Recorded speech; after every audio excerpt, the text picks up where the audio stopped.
मित्रों, विंध्य कल्पना चैनल में आपका स्वागत है।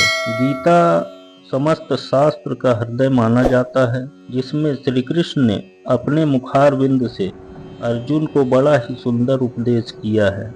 गीता का उपदेश साधारण व्यक्ति के जीवन में भी परिवर्तन ला सकता है, क्योंकि गीता में भगवान ने कर्म योग, भक्ति योग, ज्ञान योग सभी को भली भांति समझाया है, जो मनुष्य के जीवन में अति आवश्यक ज्ञान है। आइए चलते हैं श्लोक 70 पर। आपूर्यमाणं चल प्रतिष्ठम समुद्रमापः प्रविशन्ति यद्वत् तद्वत् कामायं प्रविशन्ति सर्वे सा शान्तिमाप्नोति न कामकामी। कुछ संस्कृत शब्दों के अर्थ।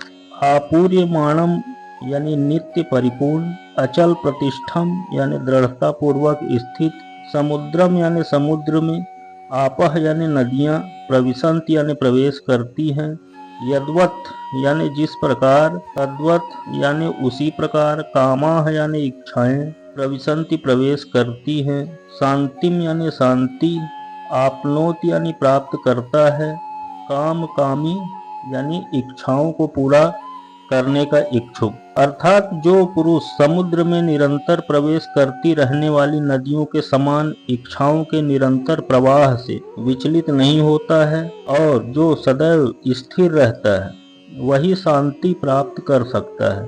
वह नहीं जो ऐसी इच्छाओं को तुष्ट करने की चेष्टा करता है। इस श्लोक का यही अर्थ है।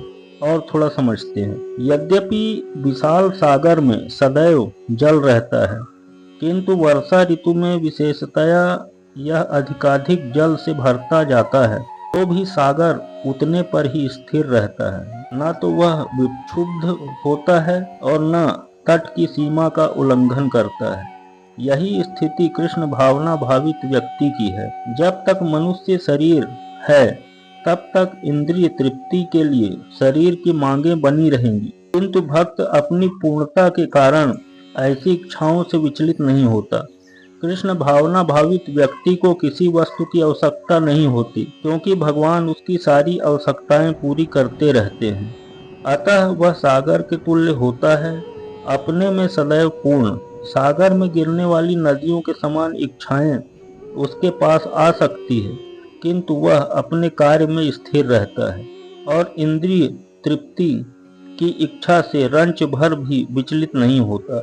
कृष्ण भावना भावित व्यक्ति का यही प्रमाण है। इच्छाओं के होते हुए भी वह कभी इंद्रिय तृप्ति के लिए उन्मुख नहीं होता। चूंकि वह भगवान की दिव्य प्रेमा भक्ति में तुष्ट रहता है, अतः वह समुद्र की भांति स्थिर रहकर पूर्ण शांति का आनंद उठा सकता है। किंतु दूसरे लोग जो मुक्ति की सीमा तथा इच्छाओं की पूर्ति करना चाहते हैं, फिर भौतिक सफलताओं का क्या कहना, उन्हें कभी शांति नहीं मिल पाती।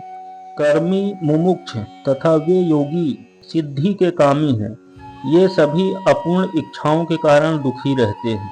किंतु कृष्ण भावना भावित पुरुष भगवत सेवा में सुखी रहता है और उसकी कोई इच्छा नहीं होती। वस्तुतः वह तो तथाकथित भव बंधन से मोक्ष की भी कामना नहीं करता। कृष्ण के भक्तों की कोई भौतिक इच्छा नहीं रहती, इसलिए वे पूर्ण शांत रहते हैं।